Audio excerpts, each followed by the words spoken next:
24ª, onde vamos relembrar o casamento de Isaac e Rebeca.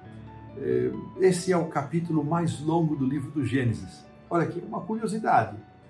E nesse capítulo, irmãos, 17 vezes o nome do Senhor é mencionado, embora não haja nenhuma fala atribuída ao Senhor neste capítulo.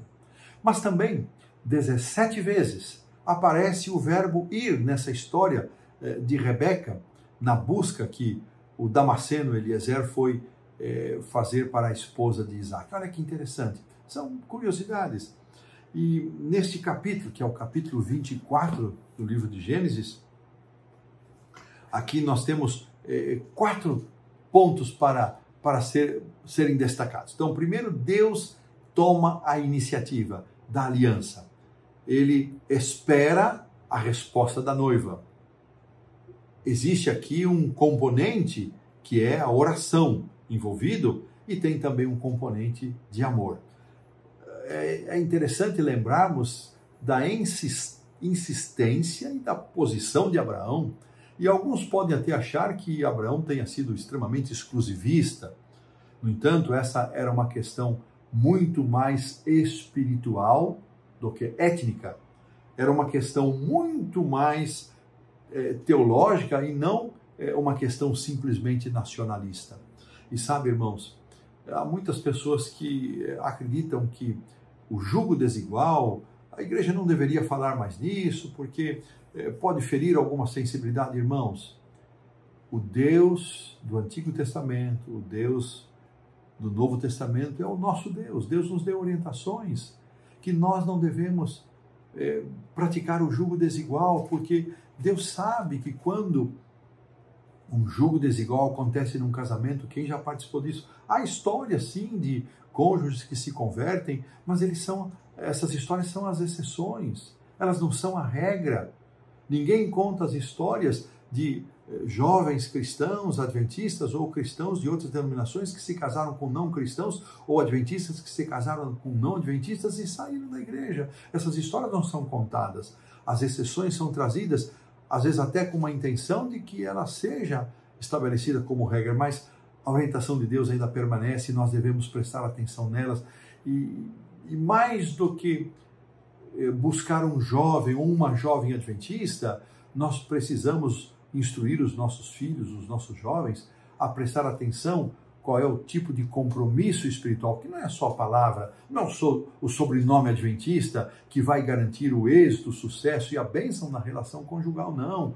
É o nível de compromisso que cada pessoa tem com Deus. 2 jovens, um rapaz e uma moça com alto senso de dependência de Deus, com compromisso de servir a Deus, eles certamente terão muito mais chance de serem bem-sucedidos, de serem abençoados no seu casamento, do que onde há um jugo desigual, um desinteresse espiritual de um, com um elevado interesse espiritual de outro. O jugo desigual não é só étnico, não é só de natureza religiosa, mas é de natureza espiritual, e talvez esse seja o mais grave de todos eles.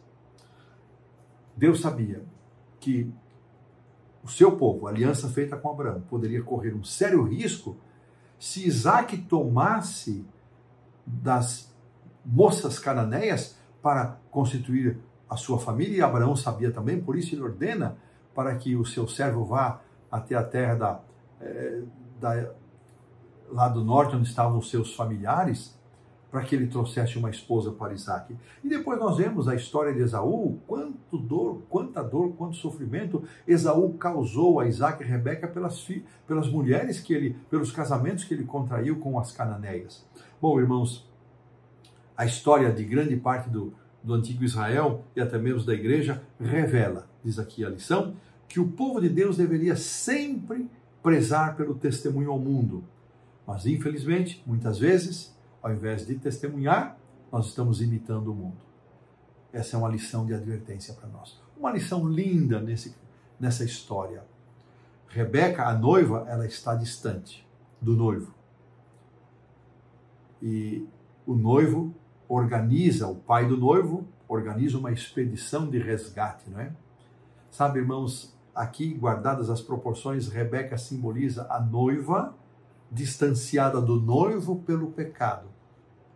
Mas o nosso Deus, o nosso Pai, proveu em Cristo Jesus a diminuição dessa distância, o resgate. Mas esse resgate não foi obrigatório. Quando a gente vai lá para o Gênesis 24, há um texto, aqui ao verso 58, chamaram, pois, a Rebeca e lhe perguntaram, queres ir com este homem? E ela respondeu, irei. Só aqui nesse verso, duas vezes, o desdobramento do verso ir, do verbo ir, perdão. Irei. Irmãos, nenhum serviço para Deus é obrigatório. Não há valor. Há que haver uma resposta. O esforço de Deus, o esforço de Abraão, representando o esforço de Deus em resgatar a humanidade, passava pela aceitação de Rebeca. Se ela não quisesse ir, e é curioso que tivesse sido assim num tempo em que as moças não eram muito consultadas sobre casamento, não. Mas nesse caso foi porque isso apontava para uma ilustração. A igreja, a noiva de Cristo, ela precisa escolher estar perto de Jesus. Nós precisamos aceitar essa proposta de Deus. Temos aceitado o convite de Jesus para vivermos perto dele, uma vida de comunhão com ele. E é muito lindo quando o texto diz que, ali eu vou até fazer a leitura, a produção põe aí para nós, o verso 63 e o 64, saíra Isaac a meditar no campo, Gênesis 24, 63 e 64, saíra Isaac a meditar no campo ao cair da tarde, e erguendo os olhos viu, e eis que vinham camelos. E Rebeca também levantou os olhos, e vendo a Isaac, apeou do camelo. Irmãos, olha que interessante. Isaac estava em oração. Então, esse casamento ele foi construído não só pela ordem de Abraão, Isaac estava envolvido em oração, como devem ser os nossos matrimônios, quando estamos por tomar essa decisão e quando estamos já envolvidos no matrimônio, ele deve ser mantido sob a bênção de Deus, mas também com oração.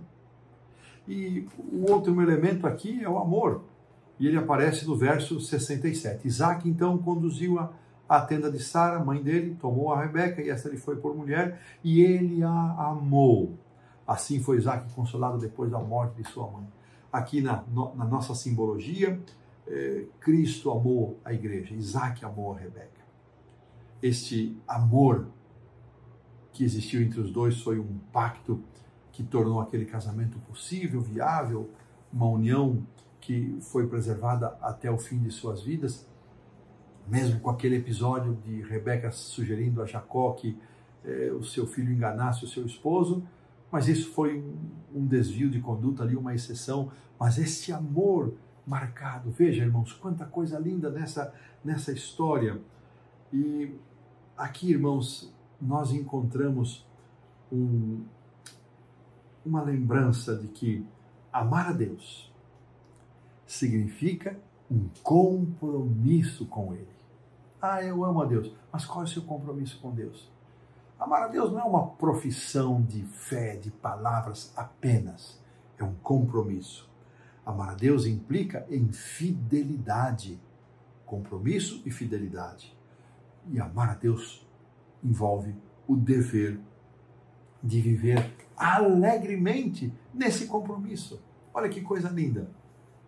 Amar a Deus, fidelidade, é um compromisso, é fidelidade e é um viver alegre. Que Deus nos abençoe, que Deus nos capacite, irmãos, a fazer da nossa relação com Ele uma relação de amor, marcada por esse senso de fidelidade, esse senso de dever e esse senso de alegria. Que Deus nos ajude a viver desta maneira e desta forma pomos aqui um ponto final na quarta-feira.